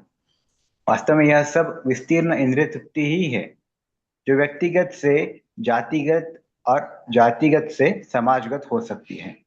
यह सब भौतिक दृष्टि से भले ही बहुत थोड़ा वर्ग है, अच्छा लगे, लेकिन ऐसे कार्यों को कोई आध्यात्मिक महत्व नहीं होता। ऐसे कार्य का आधार इंद्रिय तृप्ति है, चाहे वह व्यक्तिगत हो या विस्तीर्ण। जब मनुष्य भगवान की इंद्रियों को संतुष्ट करता है, केवल तभी उसे महात्मा अर्थात विशाल हृदय वाला व्यक्ति कहा जा सकता है। ठीक है, हरे कृष्ण। यहाँ पे प्रभुपाद जी सूचित कर रहे हैं कि महात्मा किसको बोला जाता है? जो विशाल हृदय वाले हैं, न कि संकुचित हृदय वाले। महात्मा और दुरात्मा। यहाँ पे प्रभुपाद जी महात्मा और दुरात्मा का वर्णन कर रहे हैं। जैसे कि आपने भगवत गीता में भी देखा था, ब्राह्मण कौन है और कृपण कौन है। तो जो आगे दिया है, सदैव अपनी इंद्रिय तृप्ति में लगे रहने वाले, तो संकुचित हृदय वाले व्यक्ति कभी कभी अपने कार्यों का विस्तार करते थे। तो यहाँ पे हम महात्मा का वर्णन पहले जान लेंगे कि महात्मा किसे कहते हैं। कि जो जानता है कि ये मेरा जो जीवन है, जो मनुष्य जीवन मुझे मिला है, इसका महत्व क्या है। वो मनुष्य जीवन का महत्व जान के, समझ के, और उसको भगवान ने जो भी संसाधन दिए, जो भी उसको अलग अलग क्या है सुविधाएं दिए, उसका हो ठीक तरीके से, योग्य तरीके से क्या कर रहा है, उनका हो, उसके जीवन में हो, उन संसाधनों का अच्छी तरह से उपयोग कर रहा है। ऐसा ही व्यक्ति भगवान अगर खुद के जो मनुष्य जीवन का महत्व समझते हुए, भगवान ने जो भी दिया है उसको वो ठीक से जीवन में उपयोग करके इस भौतिक जगत के चंगुल से वो क्या है, आजाद हो सकता है, स्वतंत्र हो सकता है, छूट सकता है, और भगवत धाम, आध्यात्मिक धाम में जाने के लिए लायक बन सकता है। वो ऐसा जो ब्राह्मण, यानी ब्रह्म जानाति इति ब्रह्मन, जो भगवान को जानने के लिए क्या है, प्रयास करता रहता है, तो ऐसे व्यक्ति को क्या है, महात्मा कहा जाता है। और फिर दुरात्मा कौन है? इसके विपरीत जो व्यक्ति मनुष्य जीवन का जो उद्देश्य है, मनुष्य जीवन किस लिए, इसके प्रति वो क्या है, अज्ञान में है, और जो भी भगवान ने संसाधन, अलग अलग रिसोर्स से जो भी कुछ साधन दिए, वो उसका क्या है, दुरुपयोग कर रहा है। भगवान को जानने की बजाय वो खुद की इंद्रिय तृप्ति में लगा है। ऐसे व्यक्ति को कृपण और नहीं तो क्या है, दुरात्मा कहा जाता है। और ऐसे व्यक्ति क्या है, इस माया के जगत में, माया के द्वारा डंडे खाते, इस माया के जगत में फंसे हुए रहते। वो जीवन मृत्यु के चक्कर में, ये भवसागर में गोते लगाते रहते हैं। वो कभी इस भौतिक प्रकृति के ऊपर उठते नहीं। तो ऐसे ही वो निम्न निम्न स्तर पे नीचे की ओर उनका अधपतन होते रहता है। तो ऐसे जो दुरात्मा लोग हैं, उनके बारे में प्रभुपाद जी बता रहे हैं। तो अभी यहाँ पे प्रभुपाद जी ने और विस्तृत रूप से बताया कि लोग अपनी इंद्रिय तृप्ति तो करते हैं, लेकिन अभी कभी कभी हम देखते हैं कुछ ऐसे भी लोग हैं, क्या है, वो ऐसे बोल सकते कि हम कि वो दूसरे दूसरे लोगों की भलाई के लिए क्या है, खुद की इंद्रिय तृप्ति का त्याग करते हैं। तो सही में वो इंद्रिय तृप्ति का त्याग कर रहे हैं क्या? तो प्रभुपाद जी क्या कह रहे हैं, वो इंद्रिय तृप्ति का त्याग नहीं कर रहे, वो उनके विस्तीर्ण जो एक्सटेंडेड सेंस ग्रेटिफिकेशन, यानी उनका जो विस्तीर्ण इंद्रिय तृप्ति है उसमें लगे हुए हैं।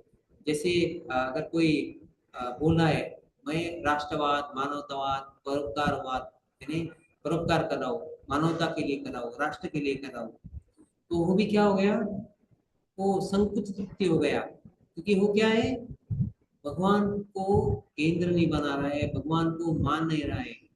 जैसे फिर वो के लिए तो वो बोला है कि मैं त्याग कर रहा हूँ, लेकिन वो क्या है, फिर परिवार के लिए करेगा, फिर अपनी जाति के लिए करेगा, लेकिन वो किसको मध्य केंद्र बना रहा है, खुद को बना रहा है।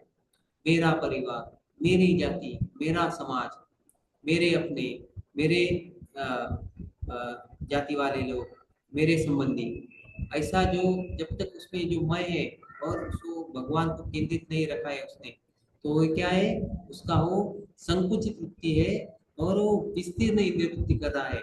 और ऐसे लोगों को वो महात्मा नहीं बन सकते। तो यहाँ पे हम एक उदाहरण दे सकते हैं, जैसे गांधी जी थे,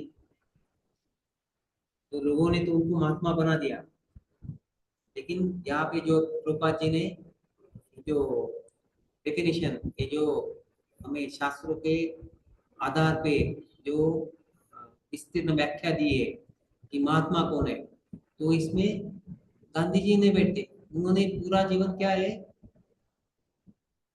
जो देश के लोगों के लिए उन्होंने जीवन समर्पित किया, और वो देश के लोगों ने उन्हें, जिनके लिए उन्होंने समर्पण किया, सेवा किया, ऐसे देश के लोगों ने उन्हें उनको उड़ा दिया। तो अभी यहाँ पे उन्होंने आ, खुद का इंद्रिय पूरी तरीके से उन्होंने त्याग कर दिया था, और वो सिर्फ देश की सेवा कर रहे थे। तो फिर वही ये प्रभुपाद जी ने जो दिया है वो किस में बैठता है, कौन सा इंद्रिय तृप्ति उनका? वो इंद्रिय तृप्ति तो नहीं था प्रभु जी, मतलब सबके उद्धार के लिए महात्मा ही। हाँ, तो उनको लोग तो महात्मा कह रहे थे, लेकिन यहाँ पे जो महात्मा का जो व्याख्या दिया है प्रभुपाद जी ने, हमें स्पष्ट दिया है, स्पष्ट करके बताया है, तो उसमें गांधी जी आते हैं क्या? नहीं, गांधी जी तो मतलब समाज के लिए, वो अपने लिए तो हाँ, तो प्रभुपाद जी मतलब यही भी, हाँ समाज वही, परिवार वो अपना ही तो आ जा रहा है ना, राष्ट्र वो अपना ही आ जा रहा है। हाँ, तो जो अपनापन है, मेरापन है, वो आ रहा है। वहां पे उन्होंने भगवान का सोचा क्या, भगवान की सेवा के बारे में सोचा, भगवान को केंद्र बनाया उन्होंने। वो क्या सोच रहे हैं कि मेरा परिवार, मेरा जाति, मेरे संबंधी, मेरा देश, इस तरीके से वो क्या किया उन्होंने, जो उसका इंद्रिय त्याग करके उनका जो विस्तीर्ण इंद्रिय तृप्ति है, विस्तीर्ण यानी एक्सटेंडेड सेंस ग्रेटिफिकेशन, जो उनका, जैसे कि कोई घर में यानी तो हम कंपनी में भी देखते हैं, कोई लोग रहते, वो दिखाते कि क्या है, मैं इस कार्य में लगा हुआ नहीं हूँ, वो दिखाता है कि मैं सबके लिए कार्य कर रहा हूँ, लेकिन उसका उद्देश्य क्या होता है, खुद का इंद्रिय तृप्ति करना। यानी कैसे कि वो दिखाता है कि मैं आ, जो भी काम कर रहा हूँ सबके लिए कर रहा हूँ, लेकिन उसका इंटेंशन क्या होता है कि उसको प्रमोशन मिल जाएगा, उसका जो सैलरी है, उसका जो तनख्वाह है वो बढ़ जाएगा। तो इस तरीके से क्या है, वो खुद की इंद्रिय तृप्ति कर रहा है। तो यहाँ पे भी ये जो दिया गया है, तो जो भी कुछ लोगों ने महात्मा बना दिया, लेकिन वो क्या कर रहे थे, अपनी विस्तीर्ण इंद्रिय तृप्ति कर रहे थे। जब तक ये स्व नहीं जाता, तब तक क्या है, और स्व के जगह पे क्या आना चाहिए, भगवान की सेवा, भगवान कृष्ण, भगवान के बारे में सोचना चाहिए, भगवान की सेवा करनी चाहिए, ना कि स्व की, खुद की। ये जो जब तक ये जो सेल्फिश मेंटेलिटी है, जो स्वार्थ की मानसिकता है, जब तक वो दूर नहीं होगी और भगवान को हम केंद्र नहीं करेंगे, तब तक क्या होगा, कोई महात्मा नहीं बन सकता। तो अगर वो सही में महात्मा रहते तो इतना उन्होंने देश के लिए सेवा किया था, तो देश वाले उनको क्यों उड़ाते थे। तो प्रभुपाद जी ने उनको ये जो घटना हुई थी उसके पहले प्रभुपाद जी ने उनको पत्र लिखा था कि आपके ऊपर संकट आने वाला है, तो आप क्या करो, ये सब अ, राजकारण जो भी कर रहे हैं, आप क्या है, संत हो, महात्मा हो, तो आपको इसमें पढ़ना उलझना नहीं चाहिए, आप इससे दूर होके इस भगवान के भक्ति में, कृष्ण भक्ति में लग जाओ। और तो गांधी जी वो लास्ट लास्ट में तो वो तो भगवत गीता पढ़ते थे, जब भी वो संकट में रहते थे, गीता को ही आधार बनाते थे वो। लेकिन जब लास्ट में वो उनको पता चला कि भगवान ऐसा कुरुक्षेत्र में उन्होंने अ, अर्जुन को युद्ध के लिए प्रोत्साहित किया, और ऐसे ही भगवान जो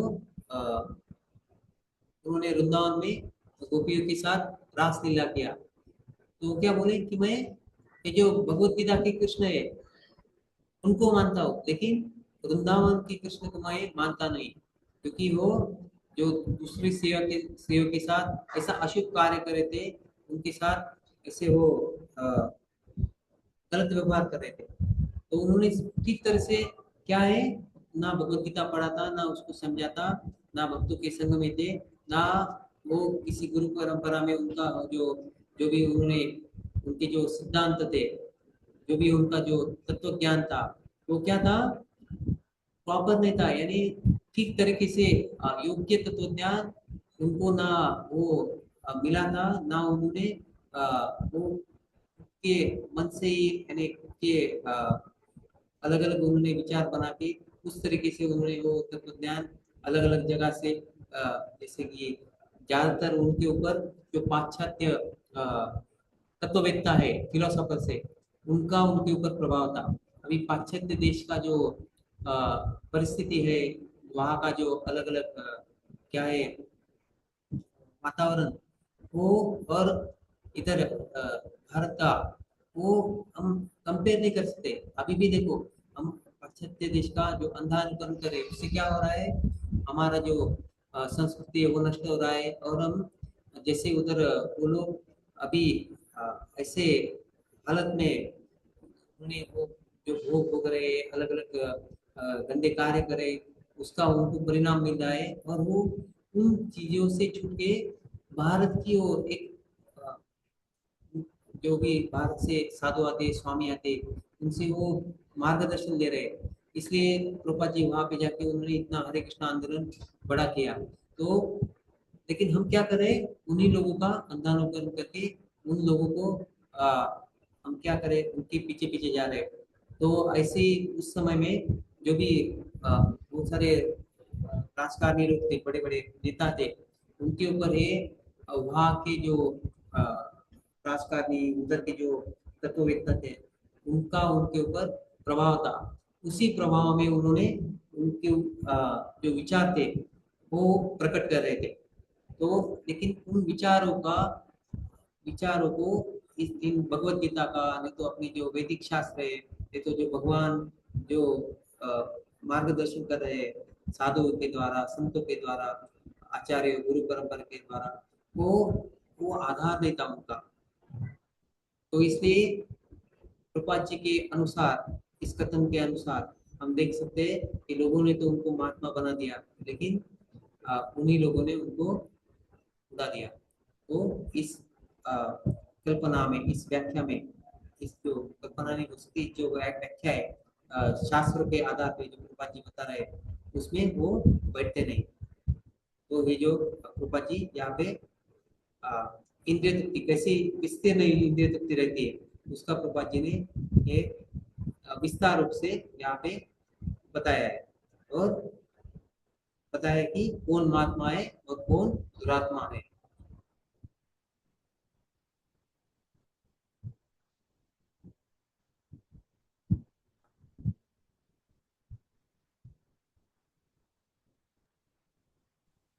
भगवत गीता के उद्धृत आप पढ़ सकते हो। उपर्युक्त श्लोक में देवी प्रकृति शब्द पूर्ण पुरुषोत्तम भगवान की अंतरंग शक्ति या लादिनी शक्ति के नियंत्रण को बताते हैं। यह लादिनी शक्ति श्रीमती राधा रानी के रूप में उनके अंश लक्ष्मी के रूप में प्रकट होती है। जब व्यक्तिगत जीवात्मा अंतरंग शक्ति के नियंत्रण में होते हैं तो उनका एकमात्र कार्य कृष्ण या विष्णु की तुष्टि होता है। यही महात्मा की स्थिति है। यदि कोई महात्मा नहीं होता तो वह दुरात्मा या संकुचित हृदय वाला व्यक्ति होता है।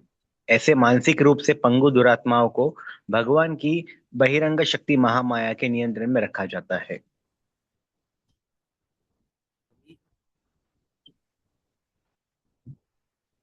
यहाँ पे प्रभा जी जो भाषा का उपयोग कर रहे हैं कि जो मानसिक रूप से पंगु है, तो यहाँ पे प्रभा जी ने बताया, जैसे कि हम देखते हैं जैसे कोई भौतिक रूप से कुछ पंगु रहते हैं जिनको चलना नहीं होता, नहीं तो वैसे ही यहाँ पे प्रभा जी मानसिक रूप से जो पंगु है उनकी बात कर रहे हैं। तो ऐसे जो मानसिक रूप से वो क्या है, सिर्फ क्या करते हैं, खुद के बारे में सोचते हैं। वो उनका जो सोचने का जो तरीका रहता है वो सिर्फ खुद के बारे में सोचेंगे, अपनों के बारे में सोचेंगे, अपने इंद्रिय तृप्ति के बारे में सोचेंगे। वो दूसरे के बारे में अच्छा करने का उनके दिमाग में नहीं आता। उनको जो स्व है उनका कि कैसे मेरे लिए लोग कार्य करेंगे, मेरे लिए मैं मेरे इंद्रिय तृप्ति के लिए मैं कैसे साधन जुटा सकता हूँ, ऐसा उसका सोच उसके स्व पे आधारित रहता है।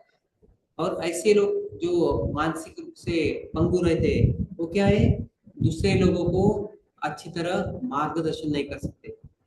लेकिन जो सही नेता रहता है वो क्या करता है, जो सही महात्मा रहता है, तो ऐसे लोग जो महात्मा लोग है, जो नेता लोग है, जो शास्त्र का आधार लेते हैं, वो लोगों को एक दृष्टि देते हैं। उस दृष्टि से लोग क्या है, इस भौतिक जगत की जो भी उलझने, जो भी उस ताप में वो उलझ रहे, सुलझ यानी उससे सुलझने के लिए, वो उससे निकलने के लिए जो एक नेता महात्मा लोग उनको दृष्टि देते हैं, उस दुख से वो क्या है, बाहर आते हैं। ऐसा नहीं कि जब उनको दृष्टि मिल गया तो सिर्फ थोड़े दुख उनके चले गए और फिर दुख आ रहे, एक दुख गया दूसरा आया। तो ये जो महात्मा लोग हैं उनको ऐसी दृष्टि देते कि वो सारे उनके दुख से उभर कर इस माया के जगत से, माया के प्रकृति से ऊपर उठ सकते हैं। तो इसका ही वर्णन यहाँ पे प्रभुपाद जी ने किया है। तो यहाँ पे हम देख सकते हैं कि कैसे प्रभुपाद जी बता रहे हैं, सारे जीव महामाया के वश में है, जिसका अर्थ है उन्हें त्रिविध तापों के अधीन रखा गया है। तो अभी ये त्रिविध ताप क्या है, अधिदैविक, अधिभौतिक, आध्यात्मिक। तो अधिदैविक का मतलब दिया गया है देवताओं के द्वारा उत्पन्न किया गया है। जैसे जो सूखा पड़ता है, भूचाल आता है, तूफान आता है, जो हम अभी गर्मी के दिनों में बहुत गर्मी बढ़ जाता है, तो लोग कहेंगे क्या है, अभी ये सूरज ने एकदम से गर्मी बढ़ा दिया है। सूरज ने गर्मी बढ़ा दिया है, लेकिन वो आपको ही क्यों गर्मी लग रहा है, क्योंकि आप ऐसे कर्म कर रहे हैं, आपके कर्मों की वजह से आपको वो सहन करना पड़ रहा है। तो ये जो देवताओं के द्वारा जो ऐसा ताप है उसको अधिदैविक क्लेश कहा गया है। और अधिभौतिक क्लेश कौन से है, जो अन्य जीव जैसे कीड़े मकोड़े, मॉस्किटो, जो जैसे दास मच्छर जो है हमें काटते हैं, जैसे खेत में भी कुछ अलग अलग तरह के, जैसे यहाँ पे हमारे एक प्रभु जी किताब वितरण के लिए गांव में गए थे, तो उधर ही गए तो खेत में वहां पे उनको एक अलग ही कीड़ा, कोरोना से पहले ऐसा ये घटना हुआ था, तो उनको वो काट लिया उनको, तो उनको समझ में नहीं आया, लेकिन बाद में उसका वो जहर या इतना ऐसा उनके शरीर में फैल गया उनको ऐसा तकलीफ होने लगा। तो डॉक्टर लोगों को भी उसका निदान नहीं हो रहा था कि इनको हुआ क्या है। वो पूरी तरह ऐसा आईसीयू में चले गए थे। फिर बाद में वो बहुत सारा गुरु महाराज जी को उन्होंने बताया, सारे भक्तों ने उनके लिए प्रार्थना किया और फिर उनका वो उस मुश्किल घड़ी से बाहर निकले। तो ऐसा हम देख सकते हैं कि जो अधिभौतिक क्लेश है कैसे अन्य जीवों के द्वारा होता है, और आध्यात्मिक क्लेश अपने शरीर तथा मन द्वारा, जैसे हमने पहले भी श्लोक में देखा कि जो हमारा शरीर और मन हमें कैसे परेशान करते रहता है, कैसे छह में हमें परेशान करते हैं, तो वो क्या है, आध्यात्मिक क्लेश है। शरीर तथा मन द्वारा उत्पन्न क्लेश तथा मानसिक तथा शारीरिक अस्थिरता। तो अभी ये जो तीन क्लेश है, ये बहिरंगा शक्ति हमें ये क्लेश देती रहती है। त्रिविध ताप कहते हैं इनको, दैव भूतात्म हेतव। दैवी क्लेश, भूत भूत यानी क्या, जो दूसरे जीव है उनके कारण, और आत्मा यानी आध्यात्मिक क्लेश। हेतव, हेतव यानी ये तीन हेतु है, दैवी, भूत और आत्मा, ऐसे तीन।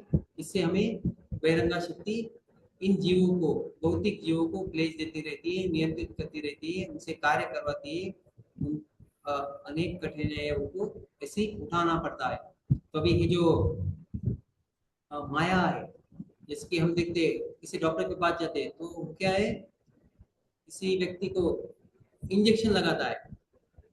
अभी वो जो इंजेक्शन रहता है, और जो भैंस रहता है, बैल, तो जो पशु रहता है, अगर वो भी बीमार पड़ते हैं तो उनके लिए भी अलग से डॉक्टर रहते हैं, जो जानवरों के डॉक्टर कहते हैं, तो उनको भी इंजेक्शन लगाया जाता है। लेकिन उनका इंजेक्शन कैसा रहता है, बहुत बड़ा रहता है।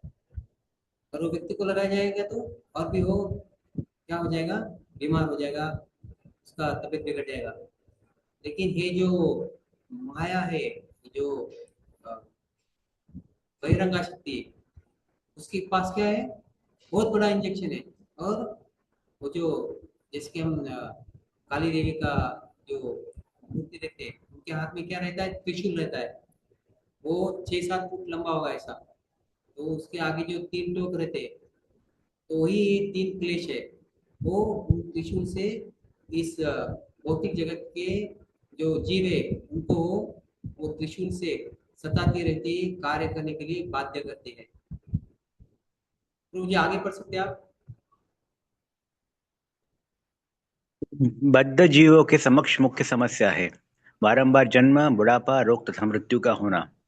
भौतिक जगत में मनुष्य को शरीर तथा आत्मा के पालन हेतु कार्य करना होता है, लेकिन वह ऐसे कार्य को किस तरह करे जिससे वह कृष्ण भावनामृत संपन्न करने के लिए अनुकूल रहे।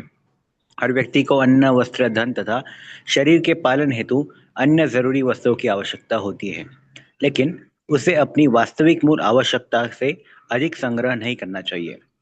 यदि इस प्राकृतिक नियम का पालन किया जाए तो शरीर के पालन में कोई कठिनाई नहीं होगी। यहाँ पे जो अज्ञानी लोग हैं, जिनको क्या है, जो अलग अलग क्लेश है, उनके बारे में पता नहीं। तो पिछले इसमें देखा कि ये जो इतने त्रिविध ताप रहते, अलग अलग परेशानी से झुलसते, तो फिर भी ये बद्ध जीव क्या है, अभी इस परिचित में दिया है कि वो इस अज्ञान से बाहर न आने के कारण तो क्या है, इन समस्या में उलझे रहते हैं, बारंबार जन्म, बुढ़ापा, रोग तथा मृत्यु। लेकिन अगर कोई व्यक्ति है, अगर आप उसको बताओगे कि ये क्या है, आप इस दुख भरी अवस्था में आप आपको एक क्लेश सता रहे, तो वो मानेगा नहीं। वो क्या बोलेगा, मेरा लाइफ तो क्या है, मेरा जीवन सही चल रहा है, मेरे लाइफ में मुझे कुछ प्रॉब्लम नहीं, परेशानी नहीं, जो भी है मैं अच्छे से जी रहा हूँ। तो ये बात कैसा हो गया, जैसे कोई व्यक्ति जो गटर में पड़ा है दारू पी के, और उसको बोला कि अरे आप ये क्या है, गंदे पानी में पड़े हो, और वहां से निकलो, आपको आपके घर जाओ, अच्छे से नहाओ, और इधर भक्ति में लगो, नहीं तो ठीक है, उनको कम से कम ये भी बोल दिया, उधर से निकलो आप गंदे पानी में से। तो उसको क्या लगेगा, वो क्या बोलेगा, अरे कौन है तू, मुझे अकल मत सिखाओ, मैं जो भी है यहाँ पे मजे में हूँ, मुझे यहाँ पे कुछ दर्द नहीं है। तो उसको क्या है वहां पे अच्छा लगता है। वो क्यों अच्छा लग रहा है उसको? क्योंकि उसकी वो वैसी चेतना है, उसकी चेतना ही मर गई है।